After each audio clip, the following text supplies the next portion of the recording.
Hormuz strait को बंद करने का प्रस्ताव पास करने की बात हो रही है। ईरान की संसद ने प्रस्ताव पास किया। हॉर्मुज स्ट्रेट दुनिया का अहम तेल शिपिंग रूट है। राष्ट्रीय सुरक्षा परिषद प्रस्ताव पर इस पर फैसला ले रहा है। फारस, ओमान, अरब सागर को जोड़ने वाला हॉर्मुज स्ट्रेट, ये इस रूट से दुनिया का ज्यादातर तेल ट्रांसपोर्ट होता है। लेकिन तेल का कहते हैं वहां से स्मगलिंग भी बड़ी होती है और वो पाकिस्तान को जाती है। पाकिस्तान एक जमाने में 65-65 में पूरा तेल जो भरा गया था उस समय लड़ाई में, वो ईरान से जाने वाले इस तेल से ही भरा गया था। तो अब क्या पाकिस्तान का भी तेल निकलेगा? तेल सबसे ज्यादा तेल निकलेगा चाइना का। अच्छा। 80% उनको वो डिपेंडेंसी है उनकी। जो तेल यहाँ से आता है वो ईरान का 80% उनके पास जाता है। अब सवाल रहा, तेल एक और निकल गया है जो नोबिटेक्स वाला याद आ रहा है ना, जो उनके $90 मिलियन को स्वाहा कर दिया क्रिप्टो करेंसी वाला, क्रिप्टो करेंसी वो भी हाथ से निकल गई। स्मगलिंग से जो पैसा आता है वो भी चला गया। तो अगले अगर उनको बनाने हैं मिसाइल तो उसके लिए आपको चाहिए ना चिप्स चाहिए, मेम्स चाहिए, सीकर चाहिए। वो किस पैसे से आएंगे? तो इसलिए ये बहुत बड़ी अब असमंजस होगा ईरान का कि मैं क्या करूं, बंद करूं तो मैं खुद मरूं, ना बंद करूं तो ये तो प्रेशर कैसे बनाऊं? प्रेशर कैसे? तेल अगर नहीं देता हूं तो दुनिया पे प्रेशर बनता है। वो इजराइल की कॉलर पकड़ेंगे, मत मारो इसको, क्यों कर रहे हो ये सब प्रेशर बनेगा। लेकिन अगर तेल नहीं देता हूं, कब तक नहीं दूंगा? पैसे कहां से आएंगे? ये रोजी, अभी तो बम बाद में बनेंगे, रोटी तो चलानी है। अमेरिका की तरफ से 3 एटमी प्लांट पर अटैक के बाद ईरान का बड़ा दावा। अगली खबर फ्लैश कीजिए। न्यूक्लियर साइट्स को कोई नुकसान नहीं है, ईरान ने कहा। रेडिएशन लीक के खतरे से भी इनकार किया। ईरान का एटमी कार्यक्रम नहीं रुकेगा। AEOI, वहां की ईरान की जो अपनी ऑर्गेनाइजेशन है, एटॉमिक ऑर्गेनाइजेशन, उसने कहा हमले से पहले ही फोर्डो न्यूक्लियर फैसिलिटी से यूरेनियम सेफ जगह शिफ्ट कर दिया। ईरानी मीडिया, अब ये ऐसा नहीं है भाई साहब कि आपके पास कुछ पाव भाजी पड़ी थी, पाव के पैकेट पड़े थे, ब्रेड पड़ी थी, लोफ पड़े थे, उसको आपने कहीं शिफ्ट कर दिया। ये यूरेनियम है, इसको कहां शिफ्ट कर देंगे? अच्छा, दूसरे सर मेरे को एक समझ में नहीं आ रही है, फिर वही IAEA कह रहा हम इमरजेंसी बैठक करेंगे, मंडे को करेंगे। अरे भाई साहब, आज वहां पे फूट रहा, आप मंडे को इमरजेंसी बैठक करेंगे? गजब है IAEA। ये वर्किंग डे में ही काम करता है। आज संडे आप आ गए, बात अलग है, पर वो नहीं आने वाले हैं।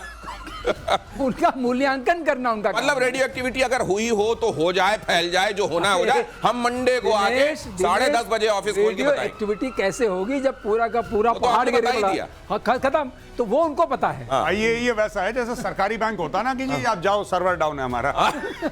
सर्वर डाउन है इनका, वो कुछ नहीं है। अच्छा, मैं एक और चीज कहना चाहता हूं, एक भविष्यवाणी तो नहीं, लेकिन मेरा एक एनालिसिस है, सर्वे लग रही। देखिए, ईरान जब हिट बैक करेगा तो सिर्फ ऐसा ही नहीं कि हॉर्मुज में हिट बैक करेगा, उसके अभी भी प्रॉक्सीज जिंदा हैं। और इनका सबसे इंपॉर्टेंट प्रॉक्सी जो है वो हुथीज हैं, जो कि यमन के साउथ में हैं। तो हो ना हो अगले 10-12 दिन में मौसम देखते हुए सऊदी अरब इस लड़ाई में कूद जाए, हो ना हो सऊदी अरब भी इस लड़ाई में सामने आ सकता है। मौसम देखते हुए हूती विद्रोही बड़ा रोल प्ले कर सकते हैं, ये भी आप सुन लीजिए आज। और ये क्लिप कुछ दिनों में आपको दिखाऊंगा मैं, क्योंकि मेरा ये अनुभव कह रहा है कि बीते दिनों में जो यहां कहा जाता है वो होता हुआ दिखाई देता है। 20 इजरायली फाइटर जेट्स ने ईरान पर हमला किया। सेंट्रल ईरान के कई शहरों पर अटैक, तेहरान के साथ इस्फहान पर भी हमला। ईरान के 8 बैलिस्टिक मिसाइल लॉन्चर्स भी तबाह। 6 मिसाइल इजराइल पर हमला करने को तैयार थे। अब सब सवाल ये है सर, ये जो आपने बताया था 2/3 के आसपास तो लॉन्चर्स इनके पहले ही नष्ट कर दिए गए हैं। लॉन्चर्स अभी भी तबाह हो रहे हैं। मान लीजिए के पास 20-30 हजार का किसी के पास जखीरा है भी मिसाइलों का, लॉन्चर्स अगर समाप्त हो जाए तो वो मिसाइल किस काम के? ऐसे तो फेंकेंगे नहीं आप। मामला गया। इसीलिए आप देखेंगे शुरू से वो ये कर रहे हैं कि लॉन्चर मार, जिस लॉन्चर से मारते हैं, जैसे खैबर शिकान जिस लॉन्चर से गई, इसमें वो भी शामिल है। उस लॉन्चर को भी खत्म कर दिया क्योंकि लोकेशन मिलती है और सैटेलाइट इमेजरी उनको कंटिन्यूअसली आ रही है। जिस लॉन्चर से आप मारते हैं उस लॉन्चर के कोऑर्डिनेट्स आ जाते हैं। वो साइलोज हैं, साइलोज को आप मूव कर नहीं सकते। जो इमूवेबल साइलोज हैं उनको वो खत्म करते जा रहे हैं। मतलब इसमें कुछ वो शूट स्कूट वाला हिसाब नहीं होता? नहीं, साइलोज में साइलोज में मतलब वहीं रहना पड़ेगा आपको। वो वाला होता है, वो अलग होता है। वो अलग होता है, वो तो आप दिखता है, सरफेस पे है, उसको आप मार सकते हैं, वैसे भी आपका इमेजरी है। लेकिन साइलोज को मारना बड़ा मुश्किल होता है। और ये जो मिसाइल्स हैं जो हाइपरसोनिक होती हैं, साइलोज में होंगी। सर एक और क्यूरियोसिटी है और वो आप बता सकते हैं, लेकिन इस खबर के बाद ईरान के एयरबेस पर इजरायली सेना का बड़ा हमला। ये फ्लैश कीजिए। ईरान के 2 F-5 फाइटर जेट्स तबाह। फाइटर जेट्स दैटफुल एयरपोर्ट पर तैनात थे। एक बात जो ये कही जा रही है कि मॉडर्न डे वॉरफेयर में अब ये ड्रोन्स, फाइटर जेट्स, इनकी बहुत ज़्यादा बढ़ती जा रही है आज कीमत ये। लेकिन उसका एक दूसरा पहलू ये भी है कि भाई साहब, बना लो आप अपने पास इतनी सारी मिसाइलें कि आपको अपने फाइटर जेट्स भेजने नहीं, यहाँ से लॉन्च करो, वहाँ मारते रहो। बिल्कुल सही दिनेश। कई बार हम ये सोचते हैं एक अगर हमें स्टेल्थ फाइटर, जैसे आप चाहते हैं F-35, फुली लोडेड F-35 आपको 1000 करोड़ पड़ेगा। 1000 करोड़ में आप हाइपरसोनिक मिसाइल्स कम से कम बना लें कितने? 20 करोड़ की भी एक पड़ी तो आप 50 बना लेंगे। तो 50 मिसाइल आप देखिए 2-4 पड़ती है, क्या हंगामा मचता है। तो इसलिए ये जमाना बड़ा बैलेंसिंग का आ गया है कि आपके पास कितने स्टेल्थ फाइटर्स होने चाहिए, आपके पास एयर डिफेंस नेटवर्क कैसा होना चाहिए। और स्टेल्थ फाइटर तो बहुत महंगा बनता है सर, बहुत महंगा। उसके मुकाबले अगर आप मिसाइल बनाओ तो सस्ती पड़ती होगी, सस्ती पड़ेगी। और इंडिजिनस आपको बता दें, जहां तक भारत का सवाल है, हम रॉकेटरी के सुपर पावर हैं, ये बहुत कम लोग जानते हैं। रॉकेटरी मतलब उछाल के फेंकने वाले, किसी चीज को फेंकना हो हम फेंक सकते हैं। हमने चांद पे पहुंचा दिया, एक जहां तक भाला जाए, एक जहां तक भाला जाए, राइट, उसमें हम उस्ताद हैं, उसमें कोई दिक्कत नहीं है। जहां तक सवाल है हमारी डिपेंडेंस, आप ये कह सकते हैं कि माइक्रो चिप्स के लिए है। और मैं आपको एक चीज बता दूं, माइक्रो चिप्स जो है, ताइवान 95% मिसाइल्स की माइक्रो चिप्स बनाता है, मिलिट्री माइक्रो चिप्स। तो इसलिए थोड़ा संबंध अच्छा रखना पड़ेगा ताइवान के साथ। ताइवान तो करते हैं। अब ताइवान को लेकर भी यहाँ कहा जा चुका है, मेजर गौरव आर्य कई बार कह चुके हैं, अब एम्बिग्विटी खत्म, सीधे सीधे जाओ, सपोर्ट करो। ईरान पर अमेरिकी हमले की रशिया चाइना ने निंदा की, दोनों देशों ने कूटनीति के जरिए शांति की अपील की। चीन ने हमले की तुलना 2003 के इराक युद्ध से की। हमला परमाणु तबाही का जोखिम बढ़ा सकता है रूस। और दिमित्री मेदवेदेव कह रहे हैं कि कुछ कंट्रीज ऐसे हैं कि अगर वो नहीं भी बना पाएगा तो वो दे देंगे अपने न्यूक्लियर ईरान को। कुछ नहीं देने वाला, कोई कुछ नहीं देगा। रशिया का बैंड बजा हुआ है बहुत बुरी तरीके से, यूक्रेन के साथ फंसा है। रशिया को 3 साल पहले ऐसा लग रहा था, और सही बात है, उस समय हम सबको यही लग रहा था कि रूस आएगा, अंदर वॉक करेगा, 4 थप्पड़ मारेगा और यूक्रेन को टेक ओवर कर लेगा। ऐसा हो नहीं पाया। पहली चीज, हमें यह भी लग रहा था कि ट्रंप जिस दिन अपना हाथ पीछे खींचेगा, यूक्रेन विल कोलैप्स। अभी तक यूक्रेन कोलैप्स नहीं हुआ है, तो रूस किसी मूड में नहीं। हाँ, जैसे मैंने बोला ना कि ईरान के लिए बहुत सपोर्ट है दुनिया में, बहुत सपोर्ट है, लेकिन सारा का सारा फेसबुक पे है। फेसबुक पे तो सब ऐसे लोग हैं कि अभी AK-47 लेके पहुंच जाएंगे तेहरान और बोलेंगे चल भाई हम तेरे साथ लड़ेंगे। लेकिन ऐसा नहीं है। चीन यही काम कर रहा है, ईरान के लिए कह रहा है अच्छी बातें, और कह रहा है कि तेल में डिस्काउंट दे दो। रूस ने भी बोला था कुछ समय पहले, 2-3 दिन पहले रूस ने भी बोला था, व्हाइट हाउस ने क्या बोला उसको कि पहले भैया तू यूक्रेन देख ले यार, तो ये ईरान इजराइल छोड़, पहले अपने घर का मामला ठीक कर, फिर बाद में और चक्करों में पड़ियो। ये दोस्ती तो वो वाली लग रही है, वो जो कहा जाता है कि शराबी यार किसके, खाए पिए खिसके। तो ये मतलब ये कि केवल वो कोई सॉलिडेरिटी। फर्क सबसे बड़ा क्या है? फर्क सबसे बड़ा ये है कि अगर कोई मुल्क ये कहता है कि हम इजराइल के साथ खड़े हैं, तो इजराइल को पैसे भी दे रहा है, हथियार भी दे रहा है, उसके लिए लड़ भी रहा है, जैसे अमेरिका। ईरान के लिए कौन कर रहा है? क्या रूस ये ऐलान कर रहा है कि हम अपने इतने डिवीजन टैंक के भेज रहे हैं, हम इतने रॉकेट्स भेज रहे हैं? क्या चाइना ऐलान कर रहा है कि वहां पे PLA आएगा और PLA ठोक देगा? कोई कुछ नहीं कर रहा। सब फेसबुक पे मामला चल रहा है इनका। हाँ, डिप्लोमेटिक प्रेशर डालेंगे, लेकिन ट्रंप तो यही है ना, ट्रंप ने क्या बोला था? बड़ा मशहूर बयान ट्रंप का है। ट्रंप ये कहता है मैं ईरान पे अटैक करूंगा या ना करूंगा किसी को नहीं पता। कह रहा मुझे भी नहीं पता, किसी को नहीं पता, कुछ भी हो सकता है। नहीं, और लोग तो उसका भी बात कर रहे हैं कि 2011 में उन्होंने ओबामा को लेकर ये कहा था कि ओबामा ईरान पर अटैक करेंगे क्योंकि उनको री-इलेक्ट होना है, इसलिए कर देंगे। वो उस समय उन्होंने कहा था। और आज ईरान की जो ढपली बजाई जा रही है उसमें इनका कितना बड़ा रोल। एक चीज और समझिए, पुतिन जो है इसमें अपनी रोटी सेक रहे हैं। पुतिन को समझ में आया कि अब मैं मॉरली हाई ग्राउंड पे आ गया। नहीं, पुतिन से सवाल पूछा गया, साहब ये बताइए ईरान को लेके आप क्या करेंगे, आपको करना चाहिए। तो उन्होंने कहा देखिए आपको मालूम नहीं है इजराइल में कितने सारे लोग जो रशियन स्पीकिंग लोग हैं वहां रहते हैं, और इतनी करोड़ों करोड़ की आबादी है, हमको उस पर भी ध्यान देना है। ये पुतिन ने कहा है। और पुतिन ने अभी क्या किया, अब वो 4 ओब्लास्ट लेने के चक्कर में है। तो मतलब जब तक दुनिया का ध्यान इधर है ना, जब तक इधर शोले किया जा रहा है, बसंती इधर पता नहीं क्या हो जाने वाला। अगला देखिए, ईरान पर हमले से बौखलाया मुस्लिम वर्ल्ड।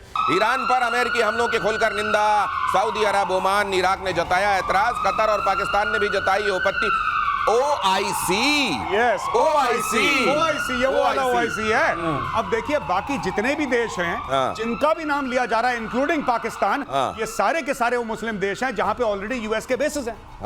तो भाई ये सब जमा खर्ची है। ये सब मुंह से बोल रहे हैं कि अच्छा ये तो बहुत बुरा हुआ, ये तो बहुत बुरा हुआ। अरे भाई बहुत बुरा हुआ तो तुम लोगों ने क्यों जगह दे रखी है बेसिस के लिए? तुमने अमेरिकन को क्यों वहां पे रख रखा है? पाकिस्तानियों ने तो अपने दे दिए, 2 बलूचिस्तान में दे दिए। नूर खान दुनिया भर का अपना रेड कारपेट लेआउट कर दिया। और यही पाकिस्तान कह रहा था नहीं, इनको ना नोबेल प्राइज मिलना चाहिए ट्रंप को। आज की तारीख में पाकिस्तानी सरकार पे थू कर रहे हैं और बोल रहे हैं कि यार ये तुमने क्या करा, तुमने तो आलम इस्लाम के साथ गद्दारी कर दी। गद्दारी करने वाला मीर जाफर पाकिस्तान की सरकार नहीं है, वो आसिम मुनीर है आर्मी चीफ तुम्हारा, वो गद्दार है, उसको पकड़ो। और टर्की ने बुलाई थी बैठक अपने यहाँ, ऑर्गेनाइजेशन ऑफ इस्लामिक कोऑपरेशन, ये जो है भाई साहब, वहां जाके इन्होंने क्या किया है। और आप देखिए ये बताया जा रहा है हकीकत क्या, इसीलिए कह रहा हूं OIC। और डोनाल्ड ट्रंप की दोगली नीति बेनकाब हुई है इधर। एटमी अड्डों पर बम गिराकर ईरान से बोले ट्रंप, अब शांति का समय है, रुक जाए ईरान। ट्रंप ने कहा ईरान को फौरन शांति स्थापित करना चाहिए, नहीं रुका तो ईरान में और तबाही होगी। गजब है वैसे ट्रंप भी, है ना? हाँ। पर जिस दिन ट्रंप ने यह बोल दिया था ना दिनेश भाई कि मैं क्या करूंगा किसी को नहीं पता, ये मुझे भी नहीं पता, ये किसी को नहीं पता मैं क्या करूंगा, उस दिन मैं समझ गया कि ये भाई बिल्कुल सही रास्ते पे चल रहा है। ये वो हाइपरसोनिक है जो कि रास्ता बदलता है अपना, सर बताते हैं ना कि ऐसे रास्ता बदल देती है हाइपरसोनिक, तो चल रही है 12-13 मार्क पे, कभी लेफ्ट जा रही है कभी राइट जा रही है, वो हाइपरसोनिक ट्रंप है। ये जब ये बंदा अमेरिका का राष्ट्रपति, the most powerful man on earth, जब ये कहता है ना कि किसी को नहीं पता, कह रहा मुझे खुद भी नहीं पता, कोई बात नहीं, घर की बात है, कुछ भी हो सकता है। और अब दुनिया में शांति होनी चाहिए, अब दुनिया में शांति होनी चाहिए, क्यों मैंने सब टोक दिया, अब शांति होनी चाहिए, अब शांति होनी चाहिए। और इस बीच ये खबर भी देखिए कि अमेरिकी हमले के बाद फंस गया है पाकिस्तान। ईरान पर अमेरिकी हमले की पाकिस्तान ने निंदा की है, हमले को अंतर्राष्ट्रीय कानून का उल्लंघन बताया है। कुछ दिन पहले ट्रंप से भी की थी मुलाकात पाकिस्तान भी, लेकिन ये जो गौरव बोलते हैं ये फेसबुक की सबको कहना है। देखिए यहाँ पर क्या है, इन सारे कंट्रीज में जिसकी हम बात करते हैं, जो रूलर्स हैं वो अलग हैं, अवाम अलग है। अवाम उम्मा वाली है, और वो कहते हैं मुस्लिम ब्रदरहुड का क्या होगा, तो उनके लिए कुछ न कुछ बोलना पड़ता है, और बाद में फोन करके माफी मांग लेते होंगे, सर हमें बोलना पड़ रहा है, इसका कोई मतलब मत नहीं। लेकिन बहुत सारे लोगों ने ये भी कहा मेजर गौरव आर्य कि जब मुनीर को बुलाया ना, तो अमेरिका जो डेमोक्रेसी करता है ना, उसने डेमोक्रेसी को भी एक तरीके से गाली दी। जी बिल्कुल। शहबाज शरीफ को भी एक तरीके से गाली दे दी और कह दी बेटा तू नहीं है, ये है, इसलिए इसको बुलाया। और आज की तारीख में मैं आपको बताऊं कि एक भेड़ जैसा होता है जो पाकिस्तान का राष्ट्रीय जानवर है, भेड़, उसको कहते हैं मरखोर, वो पाकिस्तान का राष्ट्रीय जानवर है। पाकिस्तानियों बदल लो, गिरगिट को रख लो अपना राष्ट्रीय जानवर। ये मरखोर कहते हैं, मरखोर, वो आईएसआई का भी साइन वही है, मरखोर वो भेड़ है जिसकी ऐसे गोल। अच्छा, वो जाके ऐसे अपने सिर से जो कई जगहों पे टक्कर मार रहा होता है। लेकिन ये वो मरखोर है जो कभी किसी को टक्कर नहीं मारता, जो घास खिलाता है उसकी रखवाली करता है, ये वो मरखोर है भाई। इन्होंने ये जो आज की तारीख में पाकिस्तानी पार्लियामेंट करी है ना कि ईरान के साथ बड़ा गलत करा, ये तुमने 48 घंटे पहले क्यों नहीं करा? क्या तुम्हें नहीं पता था? हमें यहां पे स्टूडियो में पता है कि अटैक होने वाला है, हमें यहां पे पता है, दुनिया कह रही है अटैक होने वाला है, पाकिस्तान को नहीं पता था, क्योंकि पाकिस्तान के एयर स्पेस में अमेरिका के रिकॉनेसेंस प्लेन चल रहे थे, ये पहले ही बिक चुके हैं। अब ये जो कह रहे हैं कि हम निंदा करते हैं, हम इसको गलत मानते हैं, अटैक गलत है, ये अपनी आवाम, क्योंकि आज की तारीख में पाकिस्तानी जो आवाम है, जो मुस्लिम्स हैं पाकिस्तान में 97%, वो सड़क पे आने की बात कर रहे हैं। वो कह रहे हैं कि तुमने मुस्लिम उम्मा के एक मुल्क की, एक अहम मुल्क की पीठ पर तुमने खंजर उतारा है, तुम धोखेबाज हो, तो उनको मॉडिफाई करने के लिए। लेकिन नहीं, ऐसे हम तो निंदा करते हैं, हमारा कोई लेना देना नहीं है। यही लोग कह रहे थे ट्रंप को नोबेल प्राइज दे दो। तो अगर ऐसा होने वाला है तो मुझको लगता है मुनीर फौरन इसको करेक्ट करेंगे, बहुत सारे फोन, घड़ियां, लैपटॉप लेंगे और ईरान चले जाएंगे। आप चिंता मत करो, उम्मा वालों को देने जा रहा हूं, कुछ दिनों में इससे पता चलेगा कि कौन कहां बैठा हुआ, कौन कहां बैठा। ये पुराने धोखेबाज लोग हैं, इसलिए मैंने इसको बोला था। अभी मैंने ट्वीट भी करा है जिसमें वर्दी में आसिम मुनीर, आप जाके मेरा ट्विटर देखिएगा, वहां पे लिखा है नेम टैब में मीर जाफर। ये मीर जाफर है, गद्दार है, या धोखेबाज आदमी है। मुझको लगता है कि अगर इसी तरीके से होता रहा, पाकिस्तान में बहुत सारे लोग पुकारने लगे हैं मुनीर को इस नाम से, मीर जाफर नाम से, कहीं ऐसा ना हो कि वही मुख्य नाम हो जाए। अगली खबर देखिए, ईरान के साथ पाकिस्तान की धोखेबाजी का खुलासा। ईरान के सैन्य कमांडर की जासूसी का आरोप, रिपोर्ट में दावा है कि मोहम्मद हुसैन बागेरी की लोकेशन लीक हुई थी, इजराइल ने मोहम्मद हुसैन बागेरी को मारा था। ये दर से भी खा गए पाकिस्तान जो है, ये अब अगला, क्योंकि अब ये एक्सपोज हो गए हैं कि इन्होंने घड़ी बांटी, ये किया, अब कैसे देंगे लोकेशन, ये क्या करेंगे अब अगली बार? नहीं, ये कुछ नहीं, ये जितना देखिए, ये कुछ ना कुछ तरीका, पाकिस्तान कोई ना कोई तरीका निकाल लेता है पैसे कमाने का। ठीक है, पाकिस्तान ने अमेरिका से पैसे पकड़ लिए हैं, कहानी खत्म हो गई है। पाकिस्तान, देखिए, आप तो कह रहे हैं घड़ी दे दी, अब तो मीडिया भी कह रहा है घड़ी दे दी, मीडिया भी कह रहा है घड़ी दे दी, कुछ ना कुछ दे दिया। कुछ नहीं पता पाकिस्तान की आईएसआई ने अंदर जाके कि 80 भी मुसलमान थे, तुसी भी मुसलमान, ये कह के ईरान को और कौन कौन से धोखे दिए होंगे, ये बाद में पता लगेगा। ये तो घड़ी तो बहुत पहले दी थी इसने, घड़ी तो कुछ हफ्ते पहले दी थी जब भी ये गया था वहां पे। तो अब क्यों पता लग रहा है हमें? तो आज से 1 महीना बाद आपको यह भी पता लगेगा कि पाकिस्तान ने और कौन कौन से धोखे दिए, कौन कौन से मुस्लिम देशों को, इंक्लूडिंग ईरान। ये सबसे, भाई इन्होंने कोई ऐसा कोई सगा नहीं जिसको इन्होंने ठगा नहीं। अगली खबर देखिए, मिडिल ईस्ट की वॉर में फिर से फंसा अमेरिका, ईरान के पलटवार से बदल सकता है रुख। अमेरिका के खिलाफ रशिया, चाइना के लिए एक मौका भी इसको देखा जा रहा है। लेकिन क्या ये होगा? ये मार्शल श्रीवास्तव, ये जो लोग गेस कर रहे हैं कि अब ये हो सकता है, वो जो तब समझा गया था कि जिस तरीके से सीरिया में फंसा था ये जाके अमेरिका, इस तरह का हो जाएगा क्या? ये होता दिख रहा है? अभी ऐसा कुछ नहीं होगा। देखिए, रशिया तो ऑलरेडी फंसा हुआ है यूक्रेन के साथ, उसको पहले वो सॉर्ट आउट करना है, उसका अपना नेशनल इंटरेस्ट वहाँ है। चाइना खुद फंसा हुआ है, उसको पता है कि पाकिस्तान गद्दार है, उसके साथ दोस्ती करके सीपैक बनानी है। ईरान को उसको ज़रूरत है, ईरान को वो नहीं खंडहर बनाना चाहता, ज़रूरत है शांति की बात करेगा, क्योंकि वहाँ से उसका 80% तेल आता है। तो जहाँ तक सवाल है, इसमें इतने इंटरेस्ट फंसे हुए हैं कि चाइना से कोई उम्मीद नहीं है, रशिया से कोई उम्मीद नहीं है, कोई खड़ा नहीं है। अच्छा सर, ये बताइए, अगर ट्रंप की जगह बाइडेन होते अमेरिका में, मेजर गौरव आर्य, तो रशिया कुछ और सोच सकता था क्या, फिर कुछ अलग तरीके से? हाँ, क्योंकि देखिए ट्रंप जो है वो बहुत अनप्रिडिक्टेबल किस्म का आदमी है। हाँ।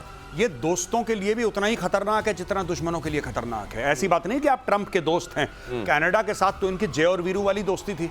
आज की तारीख में कह रहा मैं कनाडा ही हड़प लूंगा। नेटो का बंदा, नेटो का अहम मेंबर डेनमार्क से कहता है, जो कि ओरिजिनल सिग्नेटरी है नेटो का जब नेटो बना था, उससे कहता है कि मैं तुमसे ग्रीनलैंड ले लूंगा। तो ये आप इस पर भरोसा नहीं कर सकते। और आज की तारीख में जो दुनिया डरी है ट्रंप से, वो इसीलिए डरी है जैसे सड़क पर पागल घूमता है ना, ऐसे हाथ में पत्थर लेके किसी के भी सर पे उठा के मार। ये इतना अनप्रेडिक्टेबल आदमी। ये देखिए जरा अगली खबर, रूस के राष्ट्रपति पुतिन का बहुत बड़ा दावा। पुतिन ने कहा पूरा यूक्रेन हमारा है, रूस और यूक्रेन के लोग एक ही हैं। पुतिन ने जल्द ही यूक्रेन पर कब्जे। अब ये मतलब वो उधर नहीं, आप केवल मैं बोल रहा था लुहांस्क की बात, रोटी ही कि भाई अब पूरे की बात करो तो आधा मिल ही जाएगा, आधा मिल ही जाएगा। तो जेलेंस्की क्या करेगा? ये क्या करेगा, उसको ब्लैक सी का जो एक्सेस है ना, वो बंद कर देगा। ओडेसा वगैरह यहाँ से लेके पूरा द्नाइपर रिवर जो है, उससे जो कट होता है वो वाला मेरा तेरा, ये तेरा बफर जोन आ गया। ये है पूरी गेम। जो कल तक बात कर रहा था व्हाइट हाउस, क्या बोल रहा था कि तुम इधर ईरान और इजराइल को मत देखो, तुम अपना यूक्रेन देखो। उसने बोला ठीक है, कैरी ऑन। अपना यूक्रेन देखो, ठीक है, पूरा यूक्रेन ही देख लेते हैं। आप पूरे यूक्रेन की बात हो रही है, क्या होने वाला है उधर। आपको ये बता दूं कि बहुत ज्यादा एक्शन चल रहा था रशिया यूक्रेन के बीच में, और रशिया जबरदस्त प्रहार कर रहा था यूक्रेन के ऊपर। उस दौरान जब आप मिडिल ईस्ट देख रहे थे, उधर भी क्या चल रहा है आपको बताता रहूंगा। और इधर तो आप जानते हैं, अभी ताजा हैमर लगा है